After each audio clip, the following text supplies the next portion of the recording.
Good morning, everyone, and we welcome you to our Saturday morning Bible study, the Plainfield Christian Science Church Independent, Plainfield, New Jersey, the United States of America.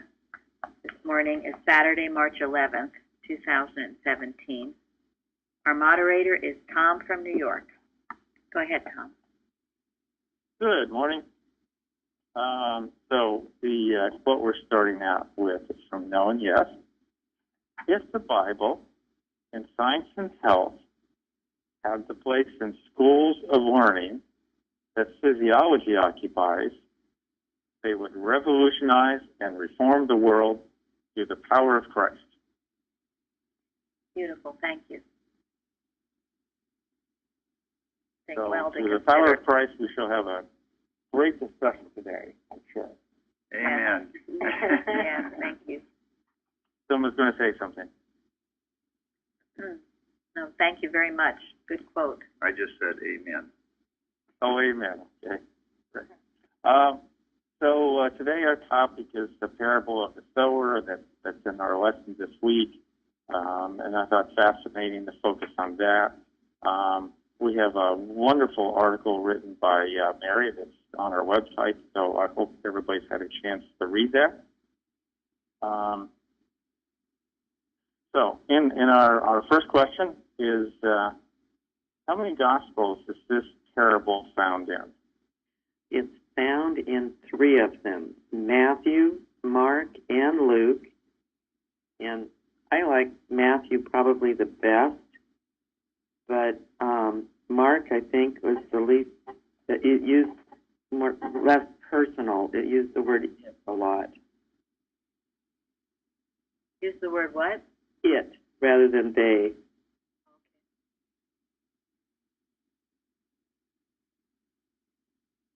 That's interesting. I wonder why. Well, I think each one, well, I noticed also, I was reading all 3 of them, and each one added a little bit different take on it and added a little bit more, each one had its own, something that it offered rather than some of the others. I don't remember which one, but one of them on that, the cares of this world, said also pleasures of this world. And another one used the word belief, in regards to belief rather than understanding. Thank you. That's good to compare them. Anything else that you found? Or anyone else who compared them?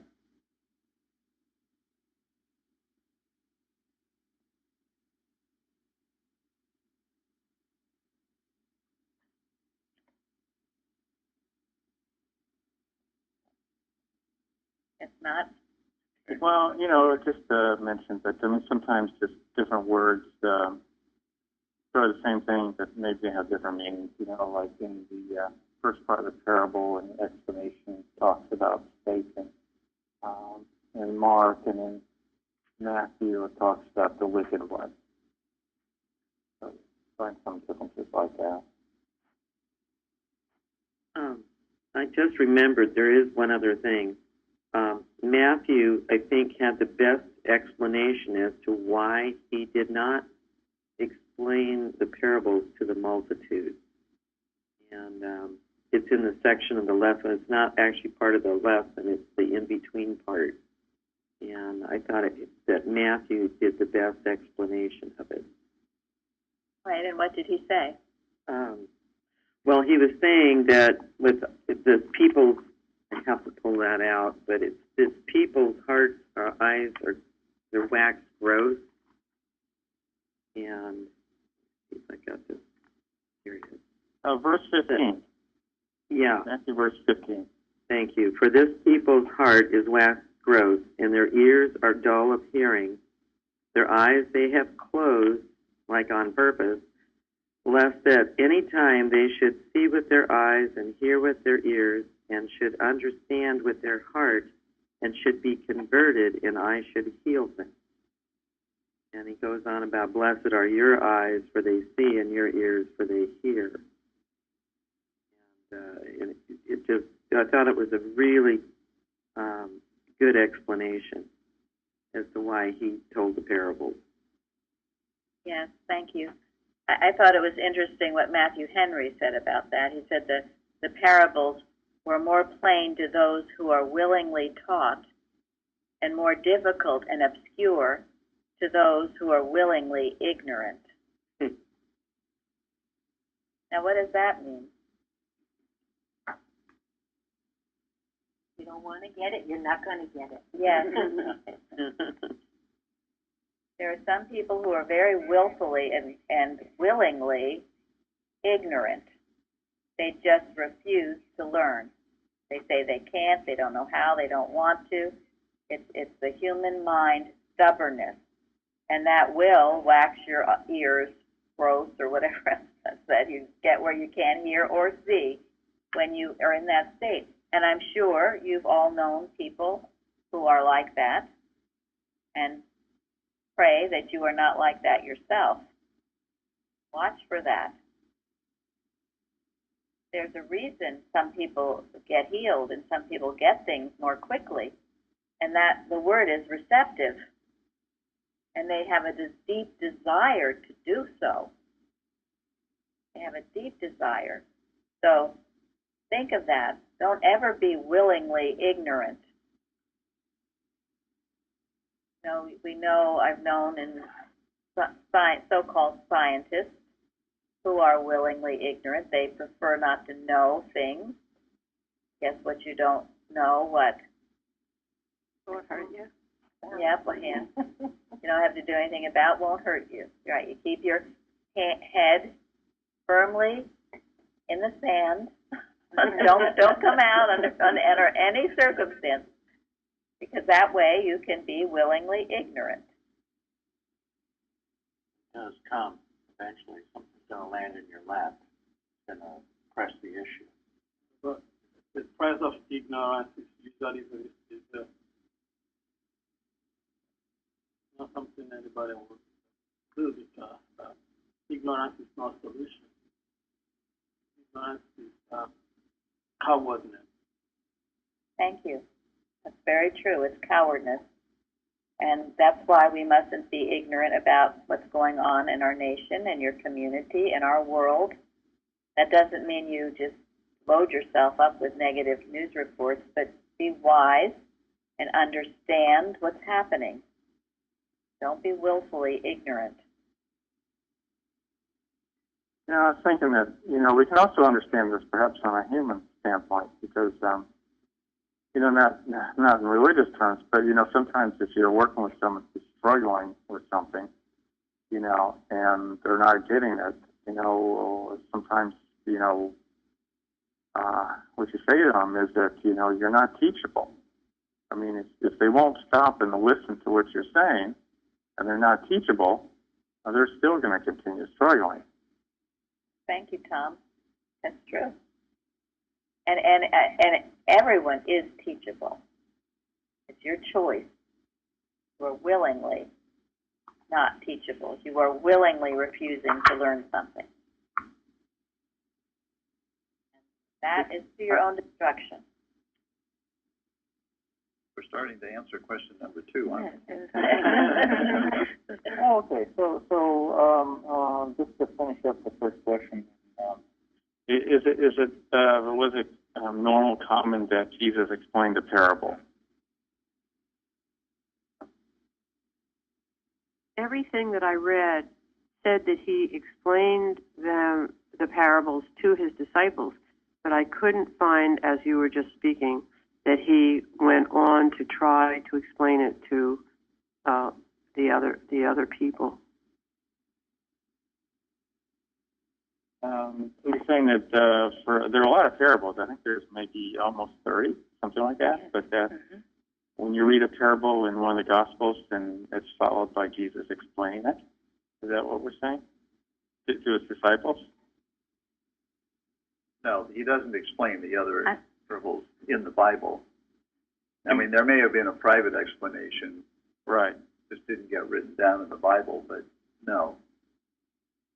I thought the very fact that he used parable was to make them what he's saying more understandable, because he takes the context of the living at the time and then, tells a parable with it so that it will be more familiar with them.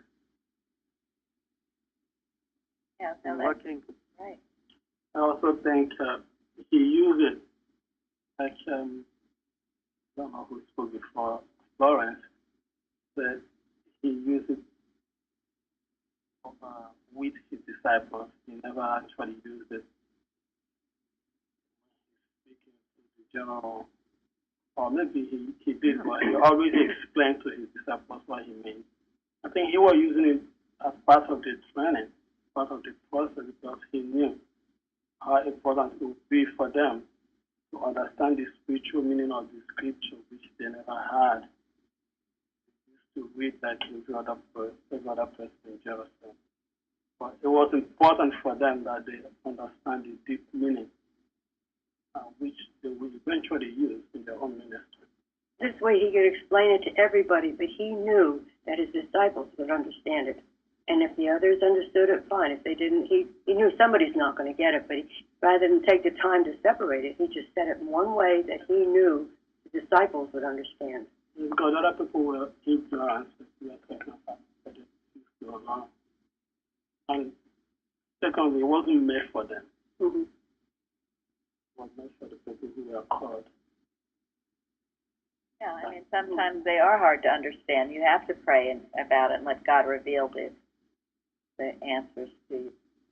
I'm thoroughly amazed as to how well Jesus was aware of the mental state of everyone around him, and he knew what to say to whom. That's very true. And he used, I guess a lot of his parables were about things like seeds and soil and weeds, and because people were farmers back then, they understood that kind of language. It meant something to them. In looking at the comparison between the different ones, one of the commentaries had something rather interesting, I thought, which was that he kind of shifted his usage of teaching, his methods of teaching, because he had spoken plainer and opposition had raised against him, and then he kind of switched over to the parables, because then it became an issue of the people who really wanted to understand would dig deeper and understand, and the people who were willingly ignorant would be kind of just think, oh, this is just some kind of a silly story or whatever, and not pay attention and walk away from it. So it kind of separated the wheat from the tares. Yeah, thank you. I was thinking, within 3 years, they stay with him. Well, amazing how much they were able to learn within that 3 years.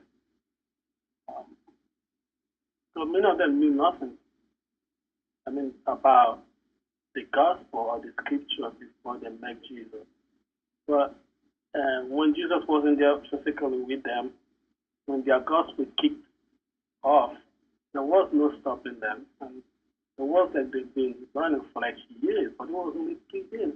And that was the help of, because of what Jesus was doing with them, the explanation of the deeper things of God. Yeah, he did a lot of private teaching. So, and that is always the case. There are things here that we don't speak about out on the internet. We just don't. A lot of private teaching has to go on. It can't always be all out there. It's just wisdom. And actually in Mark 4, a commentator directed exactly to what you just said, where it says, Mark 4:33 and 34, "And with many such parables spake he the word unto them, as they were able to hear it. But without a parable spake he not unto them. And when they were alone, he expounded all things to his disciples." Must have been quite wondrous. And we know that's true in with Mrs. Eddy, her home, and in other instances. That's why people like Kimball, the one with the right, the book. Right, that's right. One of the things about the multitudes is I wonder how many, it occurred to me that some of the not willing to be taught were the people who came as looky-loos just to see what this big deal was all about as a part of the multitude. There were all kinds. Yeah, lots of different ones. Okay, we better move on. Yeah. Okay, so I'll go on to question 2.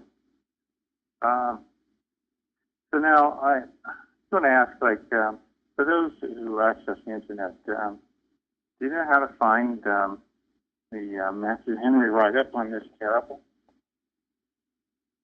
That's a question. Could you turn around and explain that? Like, how do you find it? How would you find it? Go to the useful links on our website. Okay. Commentary. It usually is included in the Bible Hub when you scroll down all the different interpretations. Right. So if anybody had a question about that, so like when I went to Bible Hub, Mary said, and then I typed in Matthew, chapter 13, verse 3, and then it shows verse 3, all the different Bible versions, and at the very bottom of it, it's a write-up by Matthew Henry. Okay. So. Thank you. All right. So for this, I thought what we would do is we won't really do question 3 as a standalone. We can incorporate as we go through the 4 different sections of the parable. Okay. And then I thought I'd ask for volunteers to sort of start out. I will volunteer for the first one by the wayside. We kind of know what we're doing. But we'll take one sort of one by one as we go through. And then as we go through it, we'll talk about what Jesus said. We can talk about what Matthew Henry said. We can talk about Mary's article. Talk about whatever you learned from the lesson this week that might be helpful. Okay. So I'm starting out with the first one. It says, "Behold, a sower went forth to sow, and when he sowed, some seeds fell by the wayside, and the fowls came and devoured them up." And then Jesus said,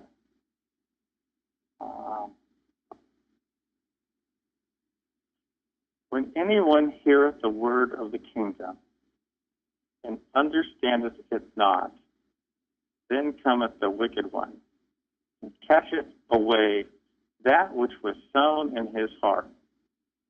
This is he which received seed by the wayside.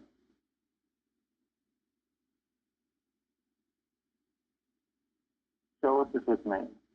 How do we understand this?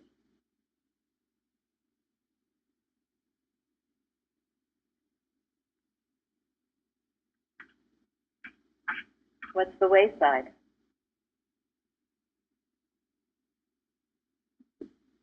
By the common road? Yes. Yes. And how would you describe that?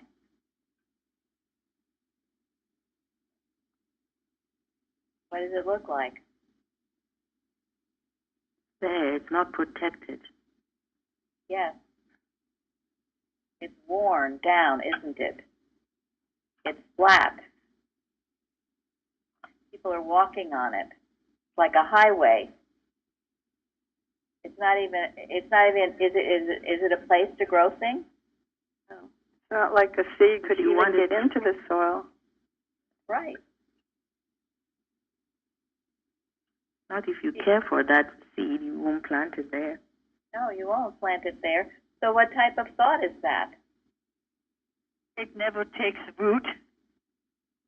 Definitely. People Never take it serious. A hardened heart. A hardened heart. It's a casual, superficial kind of state of thought. Thank you. Yeah. There's a total lack of concern. To care less. Matthew Henry said, heedless hearers. He what? Heedless. Oh, heedless. People who, yeah.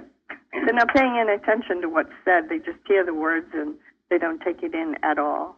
Thank you. Yeah, I mean, you could imagine a congregation and seed being thrown out on it. The one that hits the wayside. They're not there. They might be there because, their wife attends. Or maybe they're there for, I don't know, because they were told as a child to listen to the Word of God. Or maybe it's a social activity. Maybe it's, yeah. But all those definitions, don't take it serious. Out of duty. Out of duty. They're really not there. They're in the back of the church next to the door. right. Yeah, that's right. Evangelism. Pardon me? TV. Oh, TV. Oh, TV admin. Yeah, that could be. Well, It's lukewarm, it's indifferent, it's doubting. Yes. And one other thing I found is the bland one. Some people, they just smile and they'll say okay, but the okay has such a doubt that it's entirely just superficial. Thank you. That's a really good point. The bland denial, which is a definition of malpractice. Sounds like the okay that's really saying, I don't want to hear this, so please stop. Exactly. Mm-hmm. Oh, are you kidding me? Is this true? That kind of thing. It's surprising. Yes. And I'm sure, Florence knows you get it in the practice, too. People who aren't really sincere about changing or learning anything. It's the seed on the wayside. And if you have enough of them in a church, for instance, you've got to handle that. And some churches are probably full of them. Yeah. I mean, that seems hard to believe. I just said that without thinking about it, really, but probably true. They just come for, like Gary said, social reasons or whatever, but they're sitting there thinking of other things. Or as Florence, that's the worst, the bland denial. Oh, yeah, right, sure. Oh, yeah, please. You can just imagine what they're thinking. Heard this impatience, and it's kind of it's striking. I'm like, really, you're so doubting this and then smiling? Okay, well. And they are the ones that usually get easily offended when the word of God strikes them. Oh, definitely. They have no staying power. So if for any chance you feel like that's you or you know someone that's that way, what needs to be done to that thought? Farming analogy, it has to be dug up and fluffed up and made ready for the seed to take hold. That's what they... That's exactly the answer. and whose job is it to fluff it up?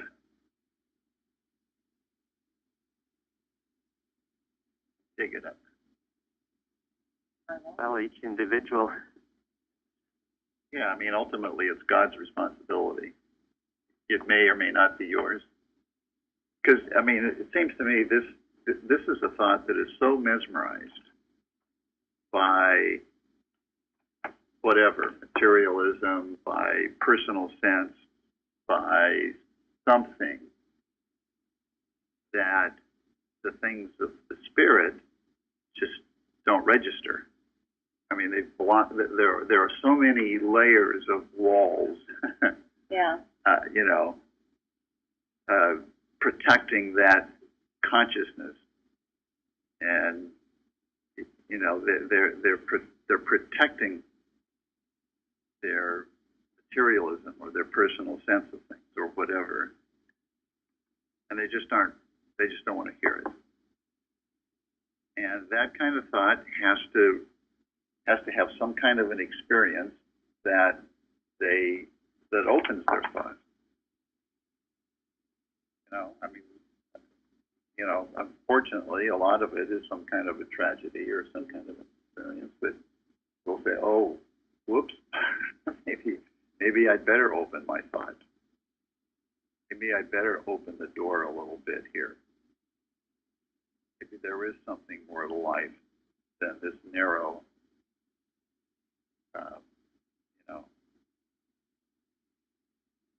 belief, set of beliefs, or this narrow whatever.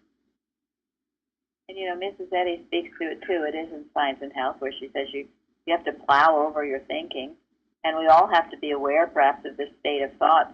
I used to think, as I wrote, that this didn't apply to me, or you work on it, and then you're safe on you're on safe ground. You're the good seed. You'll be the good seed forever. Well, this state of thought could come over you. You could get this way, blasé, going to church for social reasons. Just this is why she says you have to shake the feather bed. She says you have to plow over your thinking. You've got to keep it that receptive soil, or it'll happen. And I've seen it happen, and it's very, very tragic when it happens. This answers something I've been perplexed with for some time. I couldn't imagine our Christian churches becoming mega churches, but this explains it. They don't really want, a lot of people don't really want to deal with the Word of God, but they're willing to go to a place that's a huge church where there are movie theaters and places to eat, but it's not serious about God. I didn't know they had movie theaters and places to eat. Yeah, well, and didn't Jesus have to deal with that on the shores of Galilee when all these people came to listen to him, and he had to remove himself because they came for the loaves and the fishes, not for the word.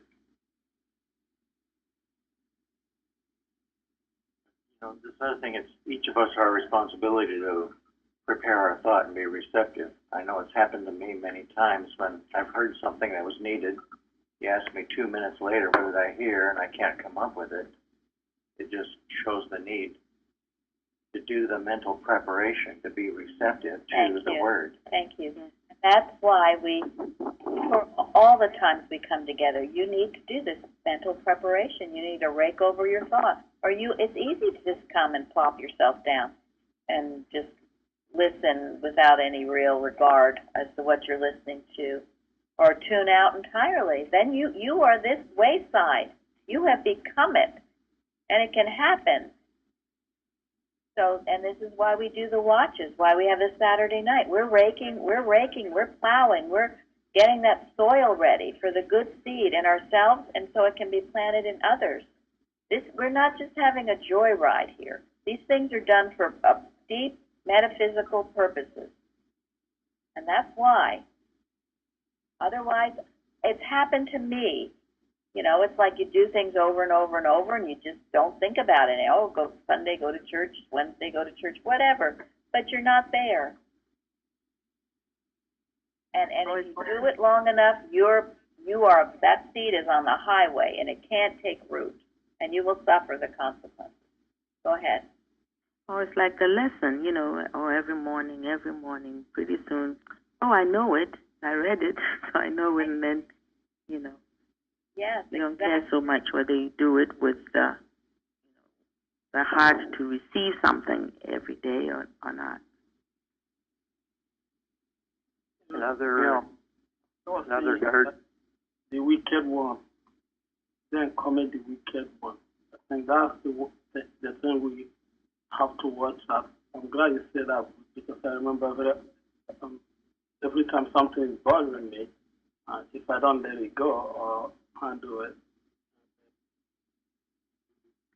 coming to a church, at the end of the day, the service having something bothering you again, which means we can want to have stolen from you, that which is very important. And that's why it's very important for us to handle it before we come to church. Thank you. Because if you don't, you'll come to church and you'll be churning with, what so-and-so said to you or what happened, and you're not going to hear anything. And you are that wayside. The seed doesn't even have any chance to take root. So don't think this doesn't apply because it does, and it continues to apply. Something you watch out for. That seed doesn't even have a chance, and then so the birds just take it right away. You know, you'll come home and you don't remember anything that was said. You don't remember anything that was done. You just don't remember anything. You might as well have stayed home in a way because you're blank. So rake yourself over. Make sure you're awake and working, and it is exactly why we do the watches. That's our plowing work. Now, Matthew Henry has an interesting thing to say about this. He talks about the wicked one as being the thief of sermons who will rob us of the word. So if we think of the seed as the word, as the gift that's given to us, so whoever is reading the lesson sermon, that's telling us about the word, are they knowing that it's going to be received? And those that are listening, are they receiving this gift and knowing it's to be treasured and protected and not to let go of it, not have it so easily robbed from us, put us to sleep? Thank you very much. This is why it sometimes helps to take notes and do other things to keep yourself aware and in the present. We've had this story in one of our old magazines. It's a Native American Indian story about two wolves fighting within you. These two wolves fighting within your consciousness. And a little boy asked, well, which one wins the fight? So, you know the answer to that? The one that you feed. Thank you. The one that you feed.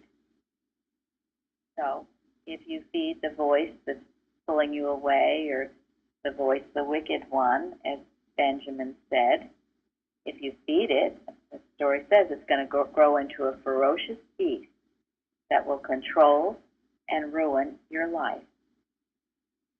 You think at first you have the ability to control it. And maybe at first you do. But when you keep feeding it, it gets bigger and bigger and bigger, and pretty soon it is controlling you. When I was reading this, I couldn't stop but thinking about this. It's something that happened during the time he was giving them this message. Judas Iscariot, right? That's how it's named. Judas Iscariot. He was among the people that he was giving this message to. And he was the one that was being troubled by the wicked one, even at the moment. Yet, he didn't do anything about it. He let the wicked one get hold of him. Fall into it. Yes, he did. He let it take him over. So, this is, again, why we watch, pray, we keep at it. Someone was telling me this week, about the importance, I think it was Suzanne, I don't know if she's here today, the importance of going over things and keeping with it every week, because it's like moss that grows, and we're keeping our slate clean here. And if you just, I don't need it, like Florence was saying, I don't need to read the lesson, I don't need to do whatever we offer. I don't need to do it, I'm fine. Well, it grows and it'll take you out.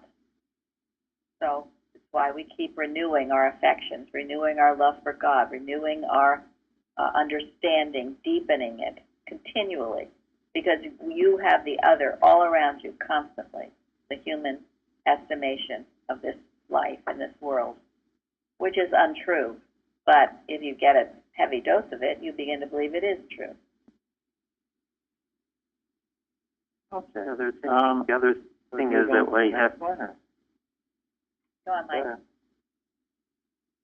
I was going to say again, with a farming analogy, tilling doesn't necessarily stop if you have row crops. It doesn't stop after the planting.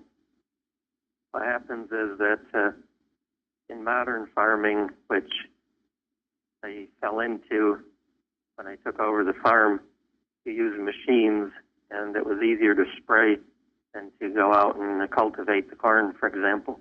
So what's fascinating is that when one cultivates the corn, you can go out the next morning and literally have seen it shoot up a couple of inches or more, because one would think that churning up the soil would cause it to evaporate the water faster, but somehow it works the opposite.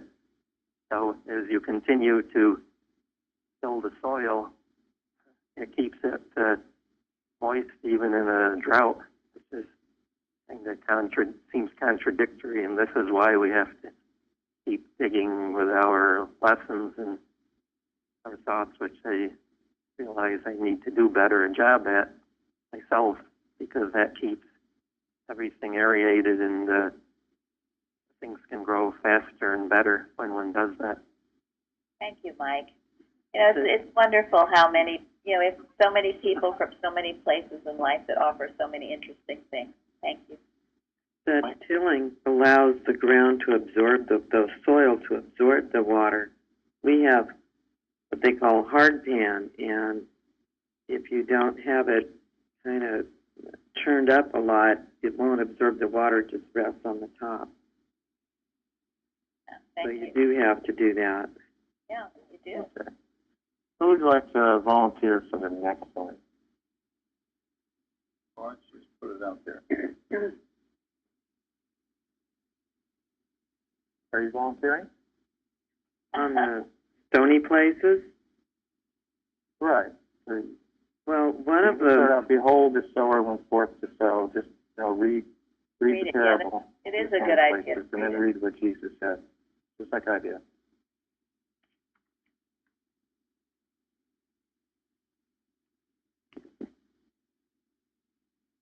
Some fell stony places where they had not much earth, and forthwith they sprung up, because they had no deepness of earth. When the sun was up, they were scorched, because they had no root. They withered away. He that received the seed in the stony place is the same as he that heareth the word, and anon with joy receiveth it. Yet he hath not root in himself, but dureth for a while. For when tribulation or persecution ariseth because of the word, by and by he is offended. Thank you, Bruce. Thank you. Well, what kind of a thought is that?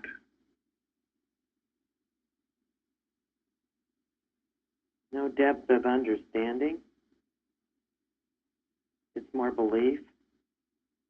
Well, what happens when people wake up to the word and they want to listen? They open their heart and they get the word, they get the truth, and it starts making changes in their life. What happens? Something comes and tries to take it away. Yeah. Yeah, you start feeling conflicts within yourself, the spirit warring against the flesh. You start having to face things. Start having to face your old beliefs. It's testing times. So when there's the good wolf and the bad wolf within you,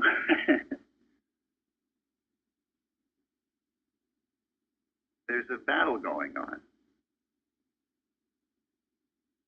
This is the kind of thought where that battle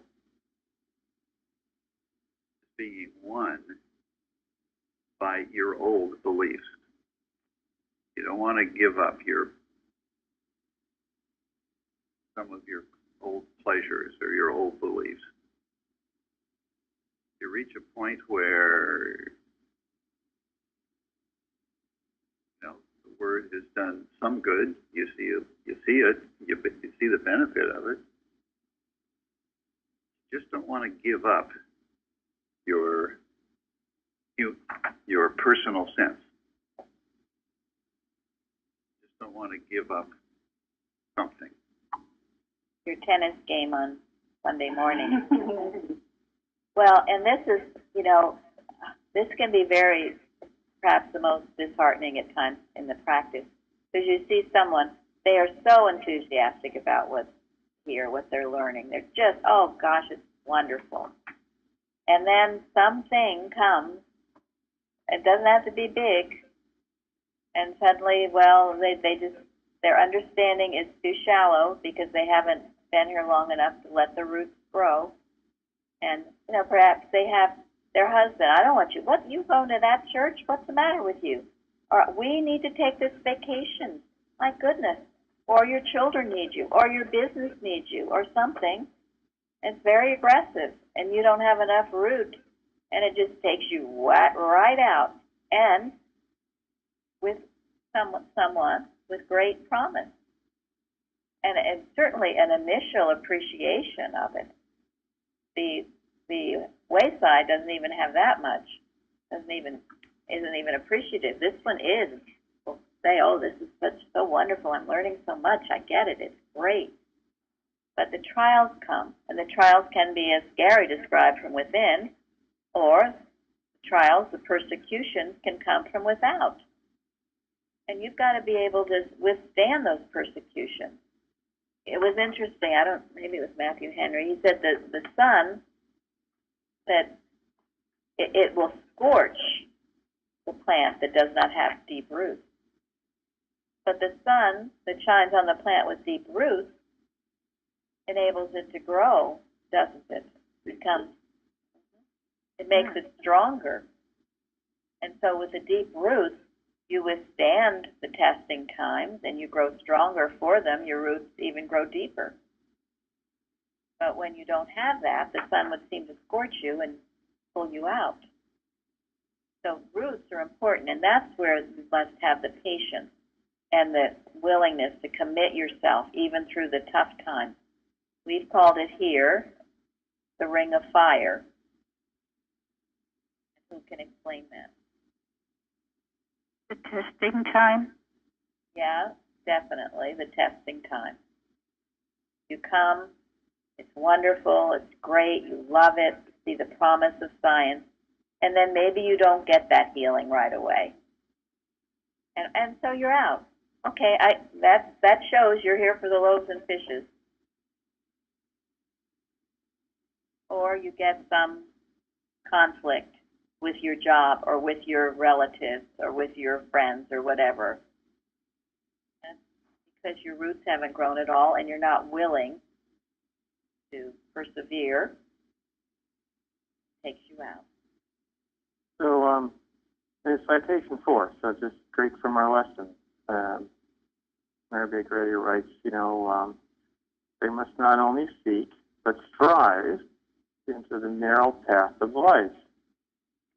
So, it's not just like it's fun. I mean, I guess we should enjoy it, but, we have to work hard. And it's a narrow path of life. You have to keep working at it. It's like allowing the digestion and assimilation, like we've talked about in other situations, so that it becomes a part of you. It requires your devotion to truth and the loyalty to it. Loyalty, I love that word. It seems to be very old-fashioned and out of popularity lately, but loyalty is very, very important. You have to have loyalty to something. Your loyalty to God, to Mrs. Eddy, to something, to good. And that requires you to stand up to the temptations or the persecutions that will try to take you away. One example is you come into science and your career takes off. So successful, and it wants to consume all your time. Well, you're going to have to make a stand. Another example, you change.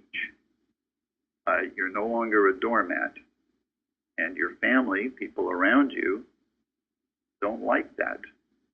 They want you to be the way you were, because then they can control you. Well, you have to take a stand. You have to give up any personal sense of anybody. This is never easy. This is why we have the alertness to duty. It is, and why we're taught here to work with them. I never worked with them before I came to this church. Yeah, and the rule for motives and acts. Yes. Defend himself daily against aggressive mental suggestion and not be made to forget nor neglect his duty to God, to our leader, and to mankind. That's exactly right. I was thinking, a lot of people, I mean, myself included, people convert reluctant to, like God is saying in the beginning, to give up everything to follow God. So a lot of people were afraid that if I give up everything, what am I going to have left for me? Am I really sure about following this God? It's going to work for me. For that reason, they try to keep a little bit, maybe give away like 90%, and they say, okay, let me hold on to 10% in case if it didn't work, then I will have something to hold on to. Like our lesson last week. Yep. Yeah. Yeah, like the Sarah. Yeah, and it's a terrible position to be. I mean, and that, when I think that way, I always go back, about the Jesus disciples, the two brothers who were very successful fishermen. That time it was a very lucrative business, and I believe they were making living out of it. So why did they give it up to follow Jesus? I mean, Jesus that time had nothing. I mean, materially, he has nothing really to offer them. Money, nothing. He has no money. But they gave it up to follow him. I mean, that's a commitment that we all need to make. Following God with faith. I myself, I have trouble doing something sometimes, and then it hasn't been good experience, really. Yeah. And what do we learn here? What is the only thing you give up? Death. Sin, belief, and death. The sin is the big one. Maybe there's sins that you enjoy, but you never give up anything good. It is the wicked one, as Benjamin says, that tries to convince you that it is good, and you're going to give up something good. You give up nothing good. You get a greater joy, a peace, prosperity. Every good thing comes when you follow God. Okay, just moving along. So who would like to volunteer for the thorns? I don't mind. Thank And you.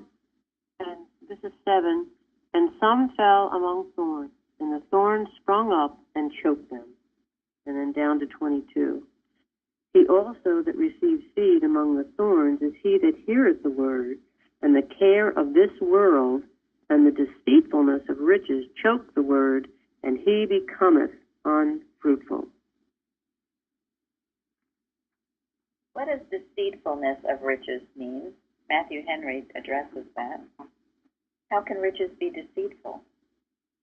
He says it's not the riches, it's the deceitfulness of riches. The one that turns you away from God. Yeah, yes. And it does that by... And why is this parable in the lesson on substance? Well, the more worldly things you have, the more you still want them. I mean, they don't ever really satisfy. They don't. And Millionaires want more money. Yes, and what do you begin to do? You depend on them. That's what is sustaining you. Yes, you trust in them. They deceive you into thinking that they are substance. Thank you. That's exactly right. That is the big trick. You know, if you have more coming into your life, you focus on the effect instead of on the cause of a whole thing. And they become your God. That's the deceitfulness of riches. Riches in themselves can do nothing. Riches aren't bad. You can help a lot of people with riches. You're expected.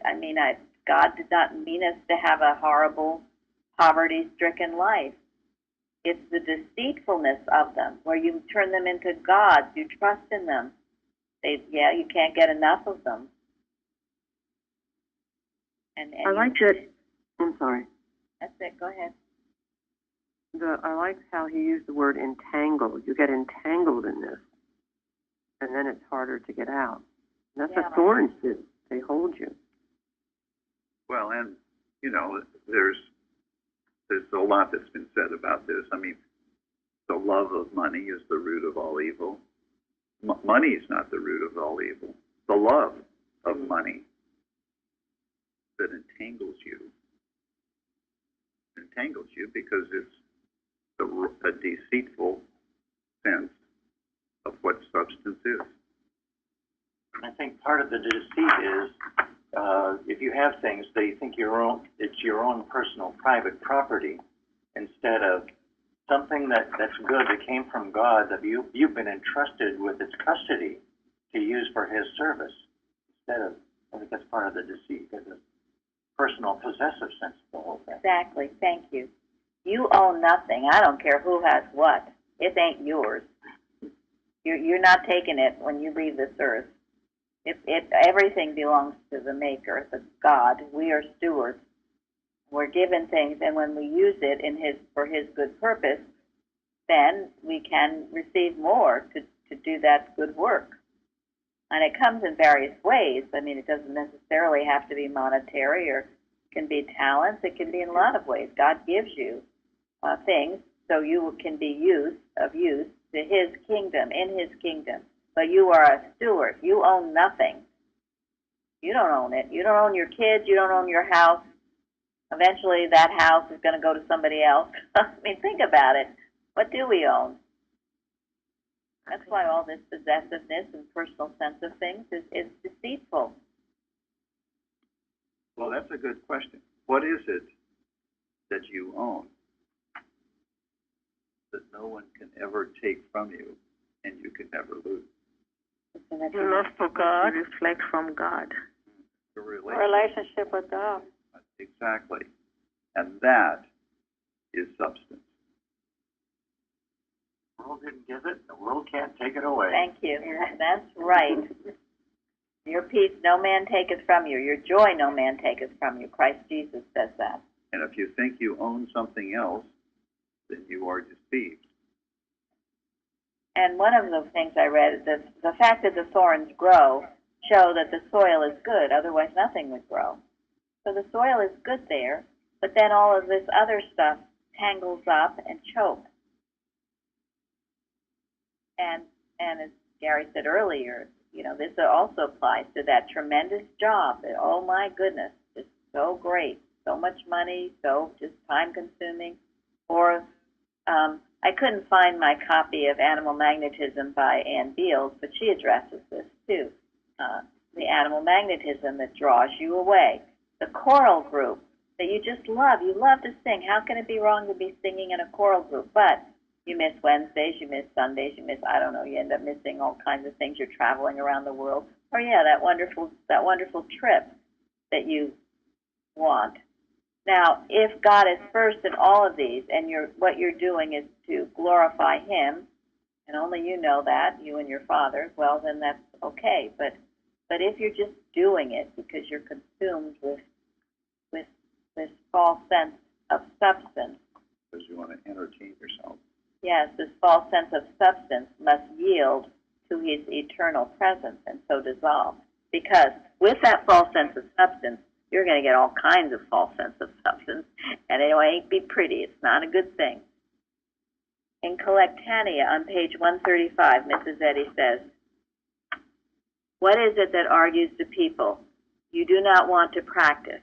It is too uphill work, and you can get along without it. What is it that sends people out of town when they are needed at home?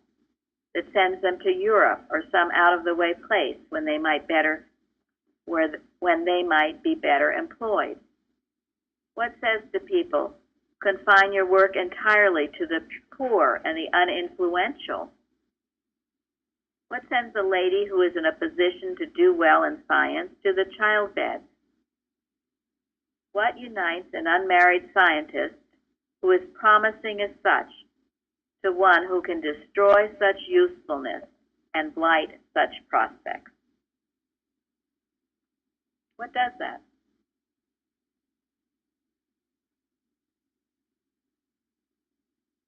Animal magnetism? Yes. Animal magnetism, the wicked one. And it can definitely be these thorns that will trick you or make you think, have a false sense of substance, all of these things. That your travel is going to bring you joy, that your husband will bring you joy or supply or whatever, all these things that pull you away. I think one of the thorns right now, too, is this burdened sense of world affairs. And, you can really get into it and lose the inspiration that truly it is God's world. It's all good is what is real and going on. Thank you. Absolutely. It wants to pull you in and make you think the Adam dream is going on and it's real. And we're all hopeless. Hopeless. Not true. Sorry, that was kind of a joke. What did you say? I didn't hear it. So, Hopeless? Yeah, he's hopeless. I sometimes see it as chemicalization as described by Mrs. Eddy. Well, that's true. It is. Well, that's what's within you when you need to struggle with the truth and make a change. We're talking about animal magnetism at work in our that needs to be recognized and needs to be dealt with, whether it's world affairs, whether it's disease. Look at all these drug ads now. They're making people sick so that they will buy their drugs. I mean, we have a lot of work to do. So, does someone want to volunteer to read the last one about the good ground and what Jesus said about that?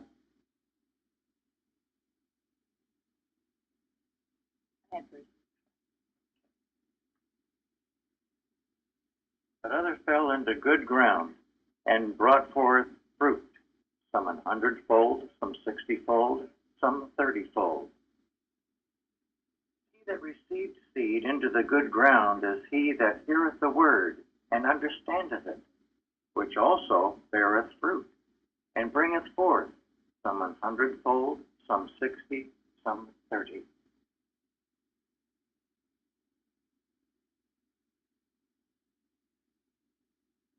I have to say about this is someone who's aware of the ways of animal magnetism and handles them before they handle him. And therefore, the ground is free to bear fruit. Yeah. One I also vital read something. science teaching: how to defend yourself against animal magnetism. So important. Florence? Yeah, I was going to say someone who, sees the stones, pick up the stones and cuts the thorns and all that to prepare the ground. Wonderful. Because the good seed, it's not that the good seed doesn't have some of these issues. Good seed deals with the issues and willing to deal with the issues.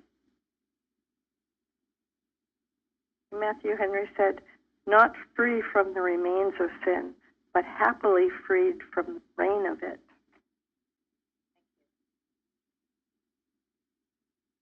Got to keep weeding. Got to keep weeding, yes. So, oh, stupid gardeners, as Eddie says. You've got to get that witchcraft, I guess she calls it. You've got to pull it up. And it's not something you do Sunday and then let it go the rest of the week or the rest of the year. Continual work, just like a regular garden, as Mike has told us about the farming. And keep at it. And some of them are hard to put away, which means you're gonna have determination to do it. Yes. To love enough to do it. Love, yes. Love will do it. If you love something other than yourself. And as this says, some bring forth more fruit than others. Mrs. Eddy would say she was always grateful for whatever percent of good her students could give. Some gave 10%, some gave 50%. And when you give some, soon you will be able to give more. Now, what are the fruits that you're talking about? What are the fruits of this? because I was talking to someone recently about what the organization thinks the fruits are. The fruits are, you know, your beautiful home, your healthy family, your, I don't know, just demonstration, a right job. Go ahead. No, I said going to say kids going to, you know, prestigious schools and stuff like that. Yeah, that's your demonstration. That's your fruit. That means, wow, that person's really demonstrating science. Is that right? When we are able to uplift our brother. The only thing that matters is how much do you love?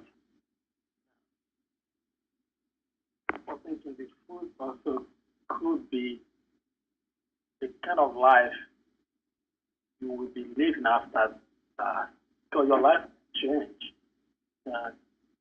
Way you live your life will not be the same compared to the way you used to live your life before. Thank you, Benjamin. That is the fruit you see in a person, godliness.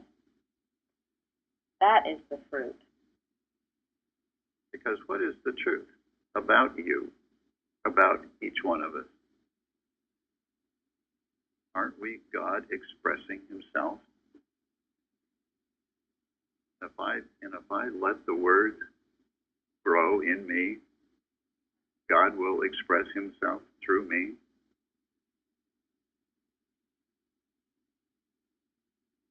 Because the seed is the truth, so yeah. Yeah. So these are the things, this is the fruit that you see, is this godliness, this ability to forgive, to love, to have strength, to rebuke. This is the fruit. And yes, that does bring about healing, which is also the fruit. But there was confusion, and I think there was confusion with me before I came here. I thought that was the fruit. You had a big house, a good home, everybody healthy, good schools. That meant you were a good Christian Scientist. That's the deceitfulness of the riches. That could be gone in a second. It can be gone in a second. Yes, it could. Right. That's why we can't measure this fruit humanly. It can't be done. Can't be done.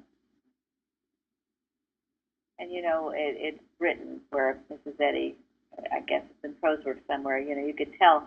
She said you could tell God's people, right? Someone said that, by their joy, by their just something about them. Had a peace and a joy and a look about them. You just knew they were God's people. And that's how it should be. That's the fruit. A dominion. Yeah, and a dominion, an authority, a power, a strength. Over all the nonsense of the world. Yes. And yeah, they might be healthy. They might have a nice home. They might, I don't know, but that's definitely all secondary. That's not what's really important. Anybody can have that and be living all kinds of sinful life. So. The Bible says, by their fruit we shall know them. That can also be applied to it. That's it. Not just to the work project, but that's right. It can also be applied to the project.